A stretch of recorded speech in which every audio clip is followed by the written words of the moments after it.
Welcome to the Sleep Archive. I'm glad you're here. Let your breathing slow. Let the weight of the day fall away. There's nothing you need to do right now except rest. Tonight, we're going to drift through the quiet wonders of the ocean. From the gentle rhythm of tides pulled by the moon to the soft glow of creatures living in eternal darkness, there's so much to discover. Gently, slowly, one fact at a time. If these quiet journeys help you rest, consider subscribing. It helps others find their way here too. One quiet wonder at a time. Now, let's begin. The ocean covers more than 70% of the Earth's surface. If you could stand somewhere far above the planet and look down, you would see mostly blue. Not land, not cities, just water, stretching endlessly in every direction, curving with the shape of the world. We live on a water planet. We just happen to stand on the dry parts. And there is something quietly humbling about that, knowing that the ground beneath your feet is the exception, not the rule. Most of the ocean floor has never been seen by human eyes. We have mapped more of the surface of Mars than the bottom of our own seas. Down there, in the dark folds of the Earth's crust, there are mountains we've never named, valleys we've never measured, plains that stretch for thousands of miles without a single footprint. It is the last great wilderness on our planet. And perhaps there is a kind of comfort in knowing that some places still belong entirely to themselves. The color of the ocean is not really blue. Water, in small amounts, is colorless. But when sunlight enters the sea, the water absorbs the longer wavelengths. The reds are the oranges, the yellows, and scatters back the shorter ones. Blue. It is the color left behind when everything else has been taken in. The ocean's beauty is, in a way, a story about what it gives back to the light, what it keeps and what it lets go. The Pacific Ocean is the largest body of water on Earth. It is so vast that all the world's land masses could fit inside it, and there would still be room to spare.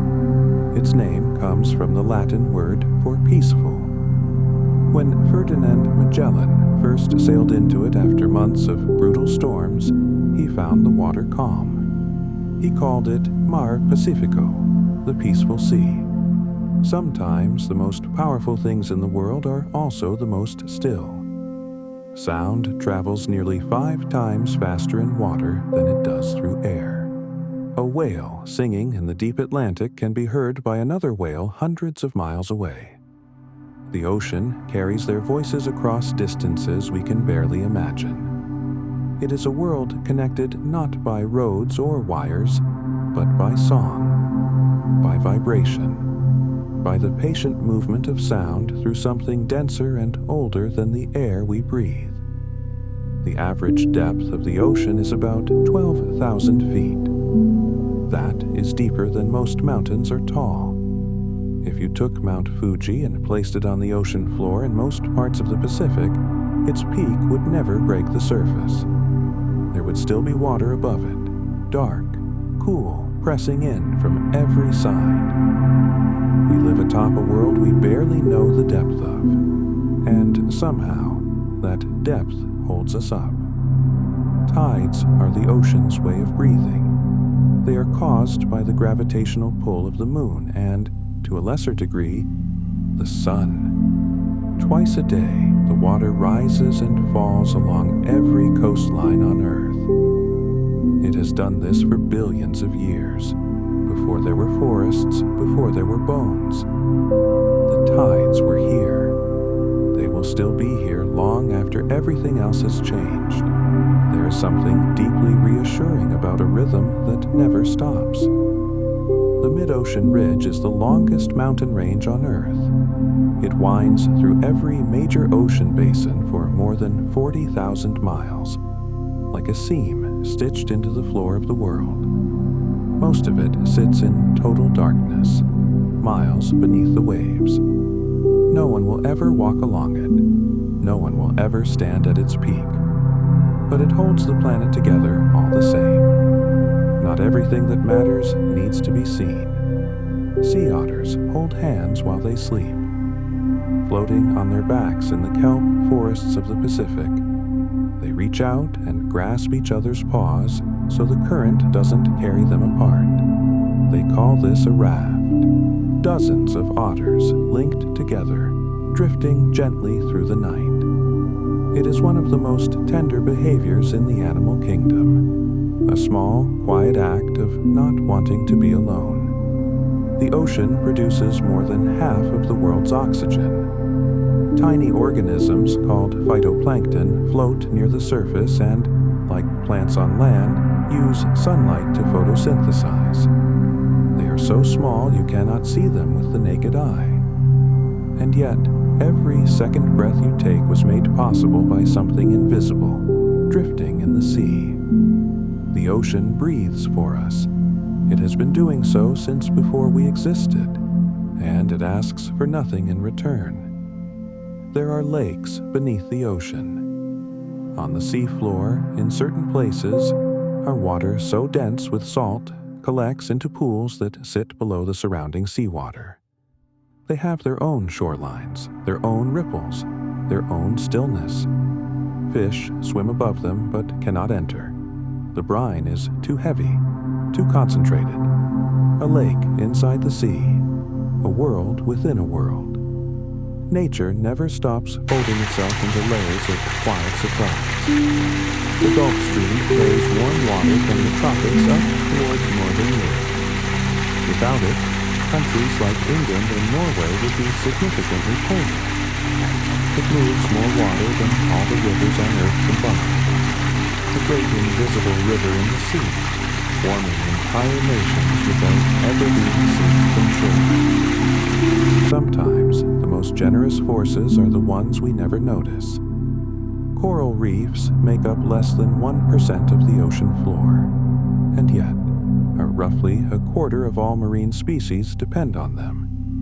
They are cities built by tiny animals, polyps no larger than a pencil eraser, who lay down limestone skeletons over centuries. Generation after generation, slowly building something far larger than any one of them could imagine. A reef is a cathedral made by patience. The deepest point in the ocean is the Challenger Deep in the Mariana Trench. It sits nearly 7 miles below the surface. The pressure there is more than 1,000 times the pressure at sea level. And still, life exists there. Small, translucent creatures move through the darkness, adapted to a world of silence and crushing weight. Life finds a way. Even in the places that seem most impossible, something endures. When you stand at the edge of the sea, the horizon is about 3 miles away. That gentle curve you see, where the sky meets the water, is the visible edge of the earth bending away from you. It is one of the few places where you can see the shape of the planet with your own eyes. The ocean gives us that. A reminder that the world is round, and that there is always more just beyond the curve. Jellyfish have drifted through the oceans for more than 500 million years. They existed before fish, before trees, before insects. They have no brain, no heart, no bones, just a body made almost entirely of water, pulsing gently through the current. And yet, they have outlasted nearly every other form of life on Earth. There is a quiet wisdom in simplicity, in moving with the world instead of against it. The ocean at night is filled with light. Bioluminescence, the ability of living things to produce their own glow, is one of the most common traits in the deep sea. Tiny dinoflagellates flash blue when disturbed by a wave. Lanternfish carry rows of tiny lights along their bodies. In the darkest places on Earth, life learned to shine. Perhaps the dark was never meant to be empty. Perhaps it was always waiting for something to glow. Seagrass meadows are among the most efficient ecosystems on Earth for capturing carbon. A single acre of seagrass can store more carbon than an acre of rainforest. These underwater meadows sway gently with the current, providing shelter for seahorses and young fish. They are quiet, unassuming. They don't tower above the landscape or draw attention to themselves. And yet, they do more for the atmosphere than almost anything else alive. Gentleness and power are not opposites. The ocean has its own waterfalls. In places where cold, dense water meets warmer water, it plunges downward in great underwater cascades. The Denmark Strait Cataract, between Iceland and Greenland, drops more than 11,000 feet, making it far taller than any waterfall on land. No one can see it, no one can hear it, but it flows constantly, shaping currents that influence weather across the globe. Some of the grandest things happen where no one is looking. Sand on a beach is the ocean's memory. Each grain was once part of something else. A mountain, a coral, a shell, a stone. Over thousands of years, water and wind wore it down, carried it along, and deposited it at the edge of the sea. When you walk on sand, you are walking on time itself. Every step presses into a story that took ages to arrive at your feet. The blue whale is the largest animal to have ever lived on Earth, larger than any dinosaur. Its heart is the size of a small car, and it beats so slowly that you could count the seconds between each pulse. It moves through the ocean with a grace that seems impossible for something so vast. There is a gentleness to its enormity, a quietness, as if the biggest thing in the world decided, long ago, that it had nothing to prove. The temperature at the bottom of the deep ocean hovers just a few degrees above freezing. No matter where on Earth you go, the deep water is cold, still, patient. Above, the surface may be tropical, sun-warmed, full of motion. But thousands of feet below, the ocean is calm, always calm. There is an entire world beneath the waves that never feels a storm. Sea turtles navigate across entire oceans using the Earth's magnetic field. A loggerhead turtle born on a beach in Florida may swim across the Atlantic and return years later to the very same stretch of sand. She carries no map, no compass, only something ancient and invisible that guides her home. Some forms of knowledge are too old for words.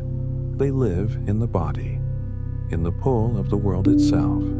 The ocean holds approximately 97% of all the water on Earth. Rivers, lakes, ice caps, and clouds account for the rest. Nearly everything that flows, falls, freezes, or evaporates can trace its origin back to the sea.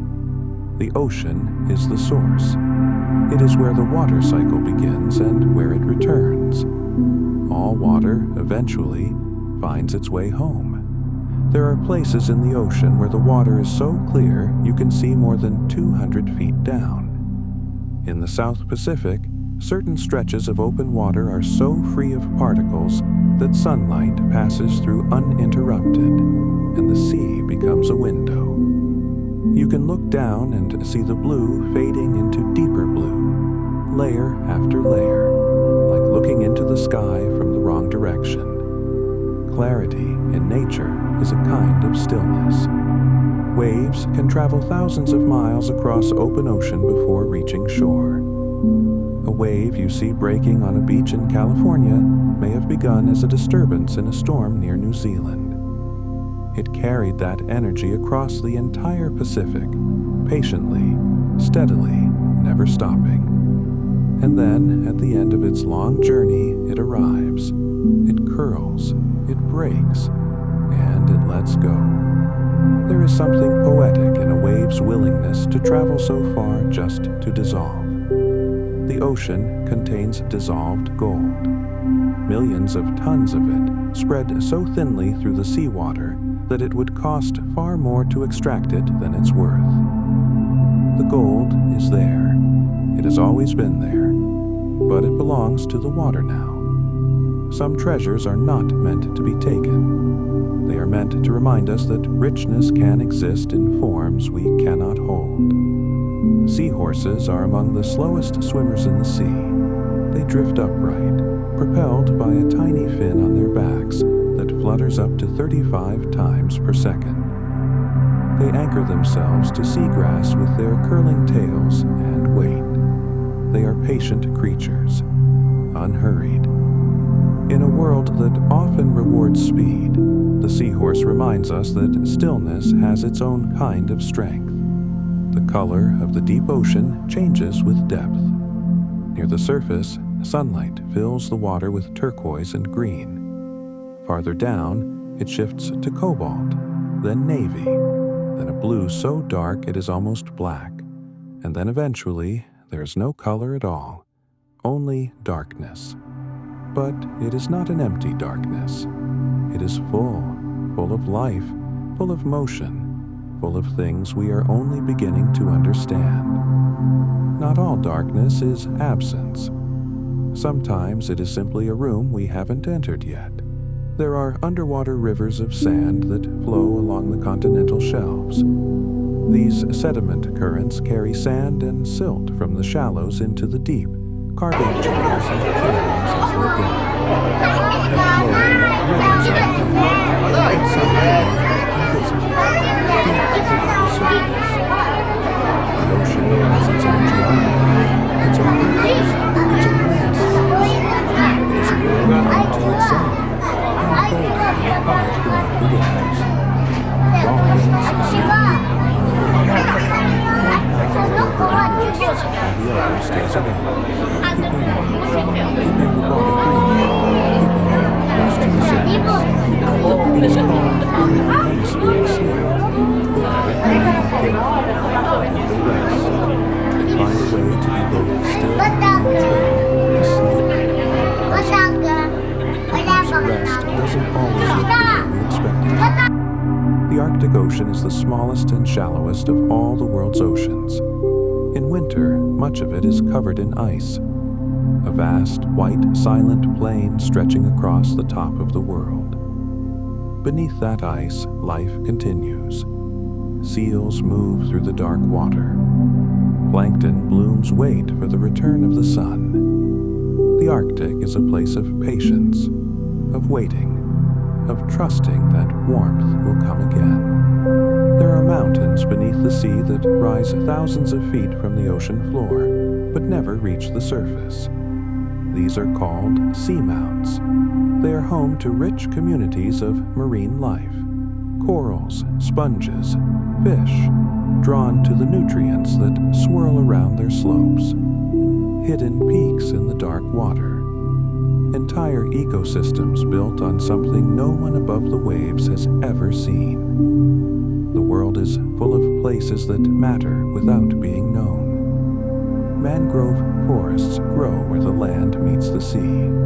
Their tangled roots extend into the salt water, creating nurseries for young fish, crabs, and shrimp.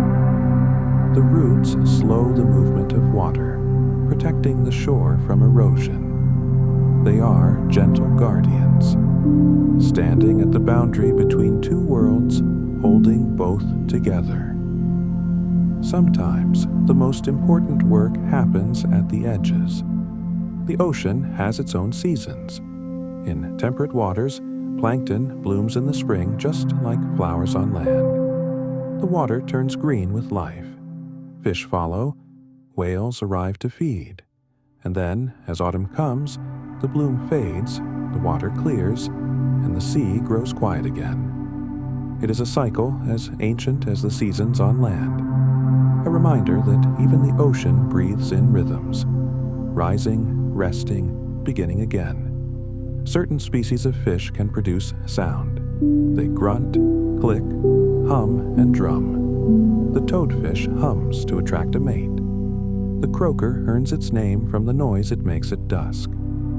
The ocean is not the silent world we once imagined. It is full of voices, small, strange, beautiful voices that we are only now learning to hear. Every quiet place, if you listen closely enough, has something to say.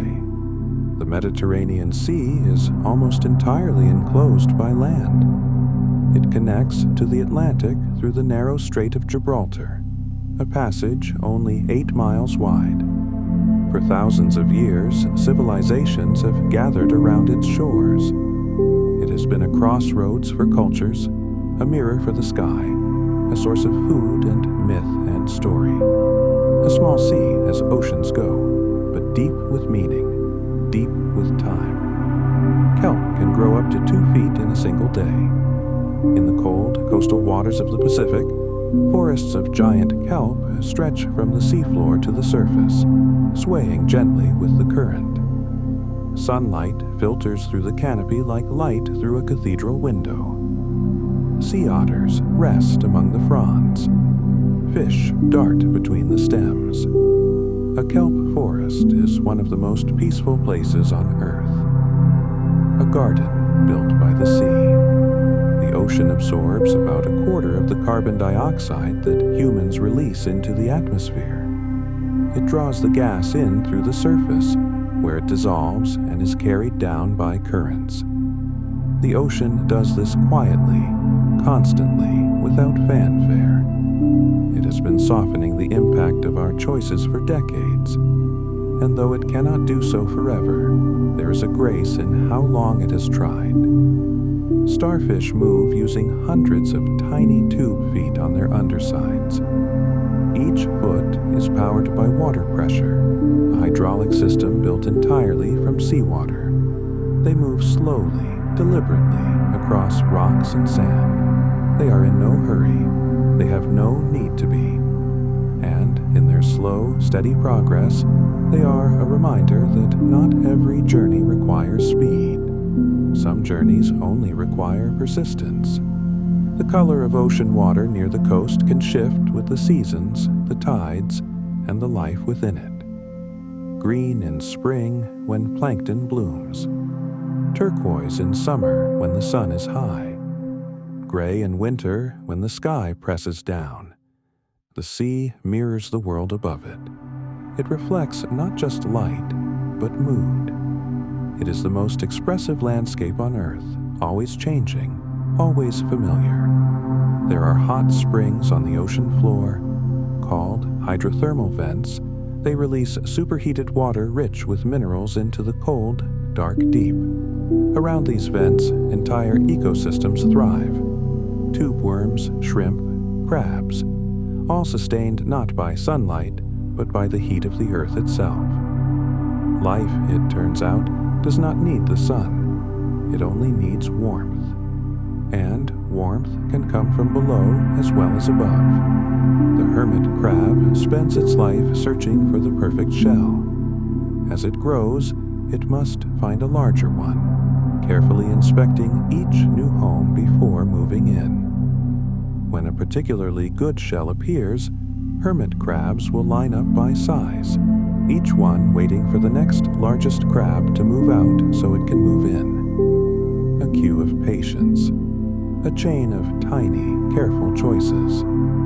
There is something wonderfully gentle about a creature whose greatest ambition is simply to find a good fit. Ocean currents form a global conveyor belt that circulates water around the entire planet. Cold water sinks into the poles, travels along the ocean floor, rises in warmer regions, and slowly returns. One complete cycle takes roughly 1,000 years. A single drop of water, making its way around the world over centuries. Unhurried, unrushed, in following a path laid down long before there were names for the places it passes through. Pearls are made by oysters in response to a tiny irritation, a grain of sand, a fragment of shell that finds its way inside the shell.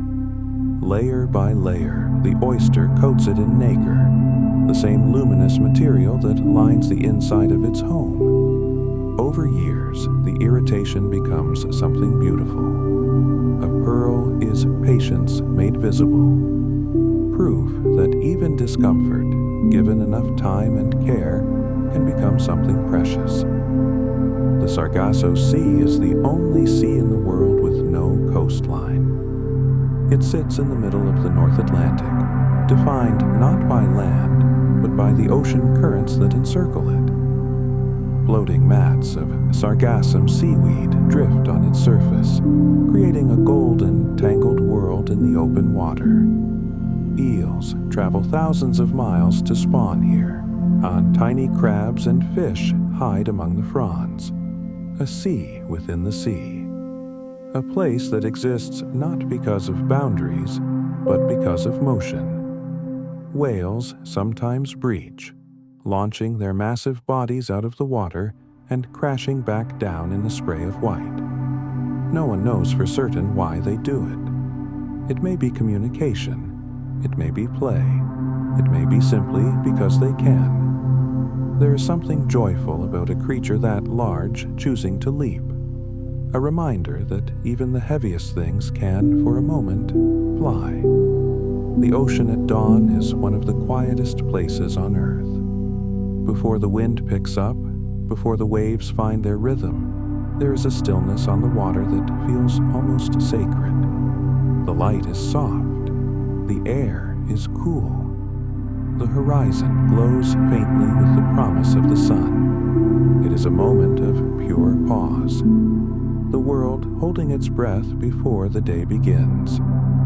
If you have ever seen it, you carry it with you always.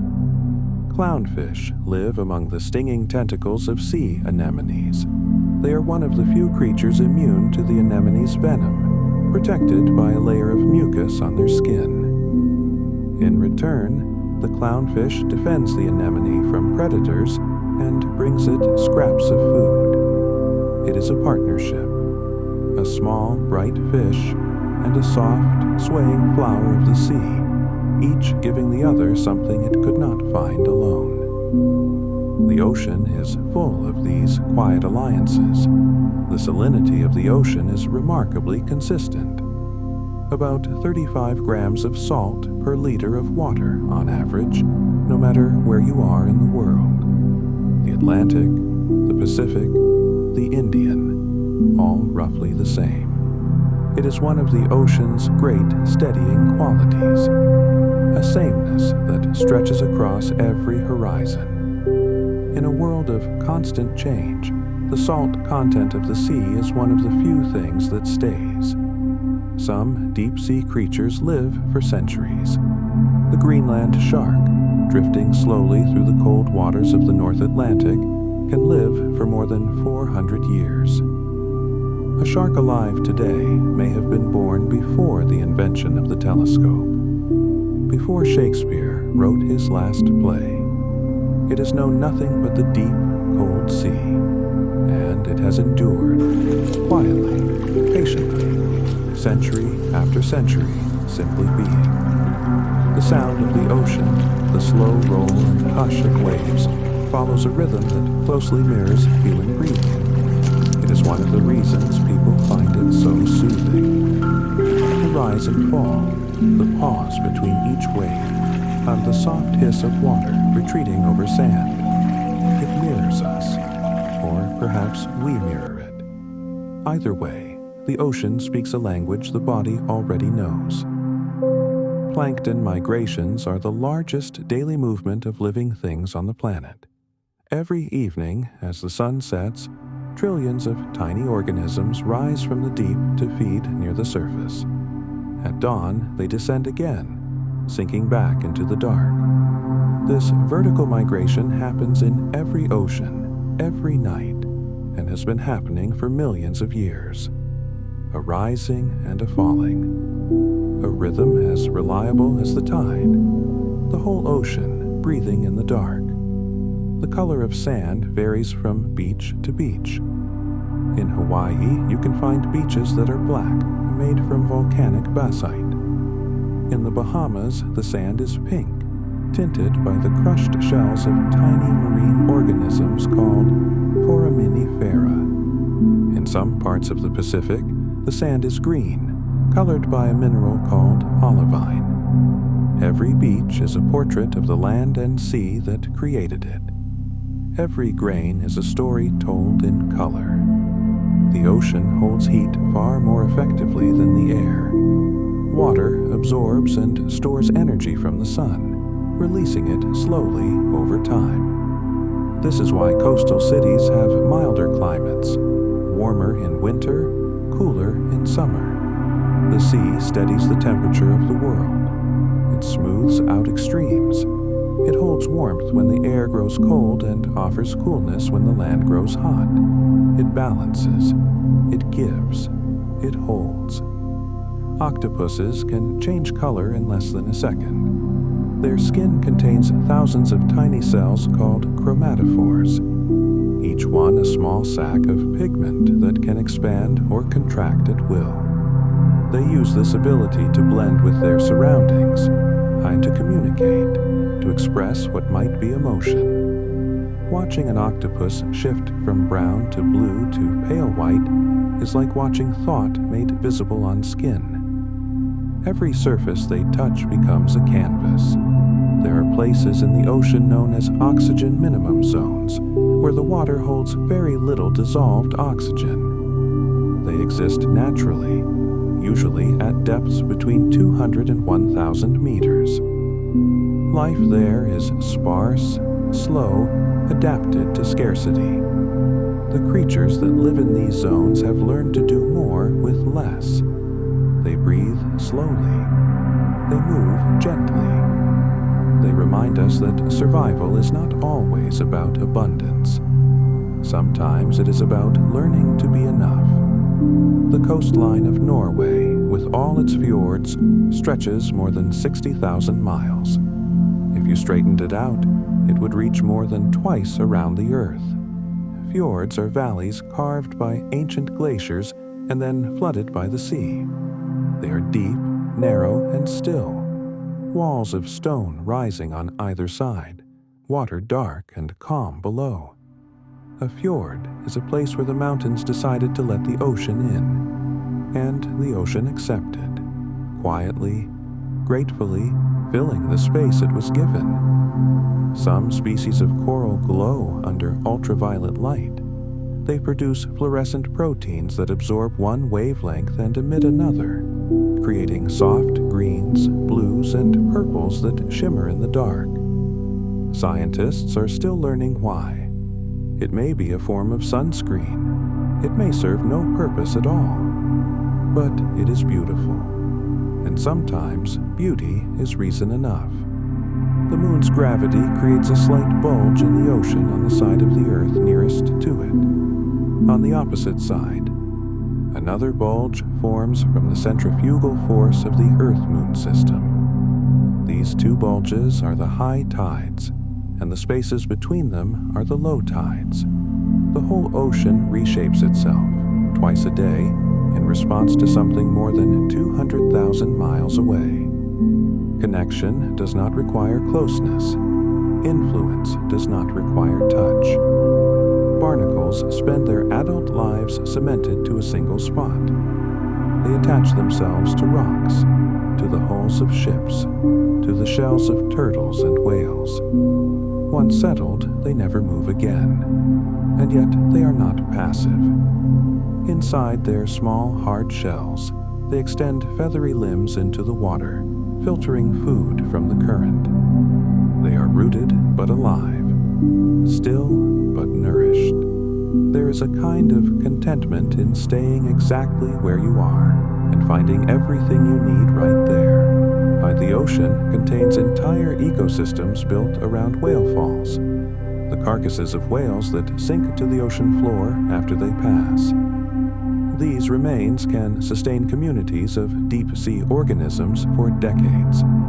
Worms, crabs, bacteria, and strange specialized creatures gather around a single whale, slowly transforming it into new life. Nothing in the ocean is wasted.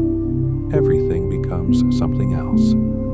every ending in the deep is also a beginning. Seashells hold the memory of the creatures who made them. Each curve, each ridge, each chamber was built by a living animal, layer by slow layer over the course of its life.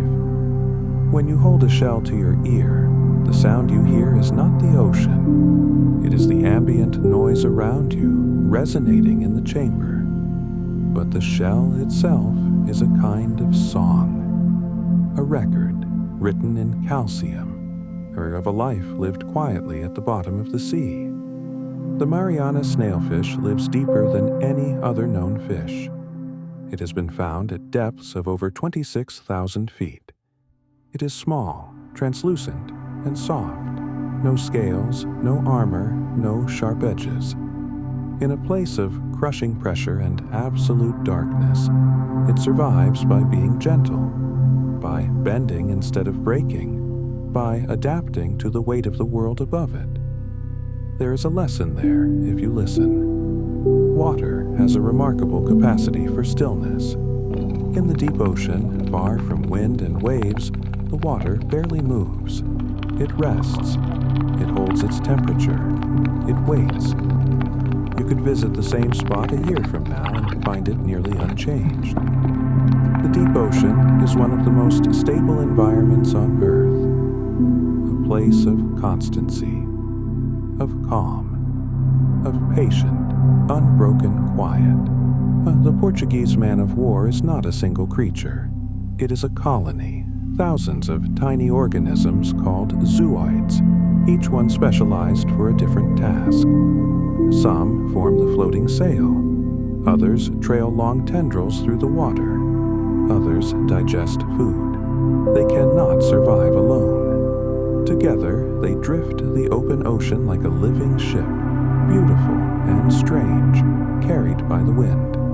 A reminder that some of the most remarkable things in nature are built not by one, but by many. There are rivers of warm water flowing just below the ocean's surface.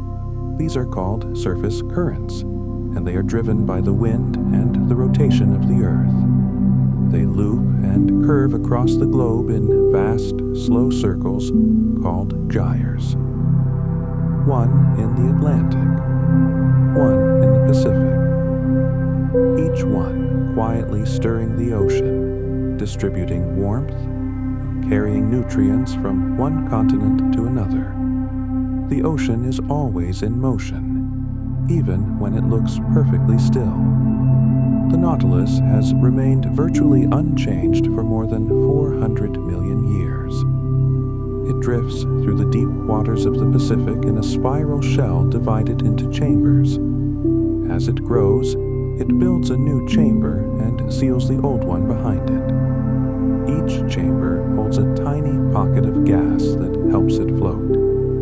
The Nautilus carries its entire history on its back, every stage of its life preserved in pearl, a living fossil, moving gently through a world that has changed beyond recognition, while it has stayed the same. The ocean floor is covered in many places by a fine sediment called marine snow. It is made of tiny particles, fragments of dead plankton, flakes of organic matter, and bits of shell and sand that drift slowly downward from the surface. It can take weeks for a single flake to reach the bottom, a quiet, constant rain falling through the dark. The deep sea is nourished by this gentle descent, by the slow arrival of things that have traveled a very long way to get there. Sea cucumbers are among the most unassuming creatures in the ocean. They crawl slowly along the seafloor, swallowing sediment and extracting nutrients as they go. They are nature's gentle gardeners, turning over the sand, recycling organic matter, keeping the ocean floor clean and healthy. They are not fast, they are not flashy, but without them, the seafloor would be a very different place. Some of the most vital work in any ecosystem is done by those who go unnoticed. The ocean makes its own music. If you lower a hydrophone beneath the waves, you will hear a world of sound, the crackling of snapping shrimp, the murmuring of waves, dolphins echolocating, the distant rumble of underwater earthquakes far away. It is never silent. The ocean hums, it quakes, it sighs, a constant layered symphony playing generations of murmuring and everyone breaths. Manta rays can have a wingspan of more than 20 feet. They glide within the ocean, slow, powerful strokes of their fins, mouths open wide to filter plankton from the water. When they leap from the sea and splash back down, and they do sometimes in groups, it is with a kind of effortless joy. They are among the most graceful animals alive. Watching a manta ray swim is like watching something that was always meant to fly, but chose the water instead. The ocean has layers. Near the surface is the sunlit zone, where light penetrates and most marine life thrives. Below that is the twilight zone, where the light fades to a dim blue glow. Deeper still is the midnight zone, where no light reaches at all. And below that, the abyssal zone, cold, dark, vast, and still. Each layer has its own character, its own community of life, its own kind of silence. The ocean is not one world. It is many, stacked one on top of another, each one quieter than the last. Flying fish can glide above the surface for distances of more than 600 feet. They build speed underwater, break through the surface, and spread their long pectoral fins like wings. For a few breathless seconds, they are airborne, skimming the tops of waves, glinting in the sunlight. And then, gently, they return. They are creatures of the boundary between two worlds, neither fully of the water nor fully of the air, somewhere in between, finding freedom. The Great Barrier Reef stretches for more than 1,400 miles along the coast of Australia. It is the largest living structure on Earth, so large it can be seen from space. It is home to more than 1,500 species of fish, 400 types of coral, and countless other organisms. And it was built, grain by grain, by animals no larger than the tip of your finger. There is no greater testament to what patience and time can accomplish. In certain parts of the tropics, the ocean glows at night with a milky, blue-white light that stretches across the surface for miles. Sailors have reported these milky seas for centuries. Scientists believe the glow comes from bioluminescent bacteria, trillions of them, blooming together in the warm water. An entire ocean lit from within, a sea that makes its own moonlight. Some of the most extraordinary things on Earth happen when very small things act together. The ocean holds memory in its chemistry. Layers of sediment on the seafloor record the history of the planet. Ancient climates, volcanic eruptions, the rise and fall of ice ages. Scientists drill cores from the ocean floor and read them like chapters in a book. Each layer a different era, each grain a different world. The ocean remembers what the land forgets. It holds the past in its stillness, waiting for someone to ask. Parrotfish eat coral and excrete sand. Their strong, beak-like mouths crunch through hard coral skeletons. And what comes out the other end is fine, white sand. A single parrotfish can produce hundreds of pounds of sand in a year. Many of the white sand beaches in the tropics owe their existence to generations of parrotfish, quietly grinding coral into paradise. Beauty, it turns out, can come from the most unexpected processes, from the most humble transformations. Tide pools are small worlds. Left behind when the tide retreats, they are shallow basins of seawater on rocky shores, each one a miniature ecosystem. Sea anemones wave their soft tentacles. Hermit crabs shuffle across the stones. tiny fish dart between tufts of algae. A tide pool is the ocean in miniature, contained, complete, endlessly fascinating. You could sit beside one for an hour and never see the same thing twice. The smallest windows often reveal the most. The temperature of the ocean's surface can influence weather systems thousands of miles away. Warm water in the tropical Pacific can trigger El Niño events that shift rainfall patterns across the Americas, Africa, and Asia. A few degrees of difference in a patch of sea can rearrange the weather of entire continents. The ocean and the atmosphere are in constant conversation, a dialogue of warmth and wind carried across the face of the earth in patterns too large to see from any single place. Sea sponges are among the oldest forms of animal life on Earth. They have no organs, no muscles, no nervous system. They sit on the ocean floor and filter water through their bodies, extracting food one tiny particle at a time. Some species live for thousands of years. They are the quiet elders of the sea, ancient, unmoving, enduring, proof that life does not need complexity to persist. Sometimes all it needs is a place to sit and the patience to remain. The smell of the sea, that sharp, salty, slightly sweet scent that greets you when you stand near the shore, comes mostly from a chemical called dimethyl sulfide. It is produced by phytoplankton as they break down. That scent, the one that makes you close your eyes and breathe in deep, is the smell of tiny lives living and changing in the water. It is the perfume of the ocean. And once you know it, you carry it with you. It finds you in memories, in dreams, on unexpected breezes far from the coast. Cuttlefish have 3 hearts. 2 of them pump blood to the gills.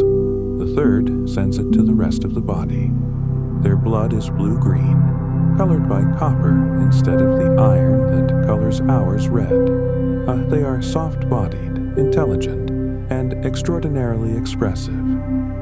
Their skin ripples with shifting patterns of color, texture, and light. A cuttlefish is like a poem written in motion, always changing, always saying something, always beautiful, even when you don't quite understand the words. The abyssal plains are the flattest places on Earth. They stretch across the deep ocean floor, covered in a fine layer of sediment, featureless for hundreds of miles. No hills, no valleys, just an endless, soft expanse in the dark. And yet, even here, life exists. Tiny worms burrow through the mud. Sea cucumbers trace slow paths across the surface. In the most still and silent place on the planet, something is always gently moving. The world never quite stops. Not even here. There is a phenomenon called the deep scattering layer, a dense band of marine life that appears on sonar as a false ocean floor. It is made up of billions of small fish, squid, and jellyfish that gather together at depth during the day and rise toward the surface at night. When sonar was first used, scientists thought they had found a new seabed. Instead, they had found life, a living layer stretching across the ocean, rising and falling with the light. The ocean is so full of life that it can be mistaken for the ground itself. The garden eel lives in colonies on the sandy ocean floor. Each eel burrows tail first into the sand and anchors itself there, swaying gently with the current like a blade of grass. Hundreds of them together, rising from the seabed in unison, form a living meadow. They feed on plankton that drifts past, and when something startles them, they slip back into the sand in a single, synchronized wave. It is one of the most quietly mesmerizing sights in the sea. A garden that breathes, a field that hides. There is more water in the ocean than most of us can truly comprehend. roughly 321 million cubic miles of it. If you tried to count every drop, you would run out of numbers long before the ocean ran out of water. It is a volume so immense that it bends the imagination. And yet, for all its vastness, it holds you gently when you wade in. It meets your skin with softness. The largest thing on the planet greets you like an old friend. Tonight, we've drifted through the quiet wonders of the ocean. From the slow pull of the tides to the ancient patience of the Greenland shark. From the golden meadows of seagrass to the glowing corridors of the deep.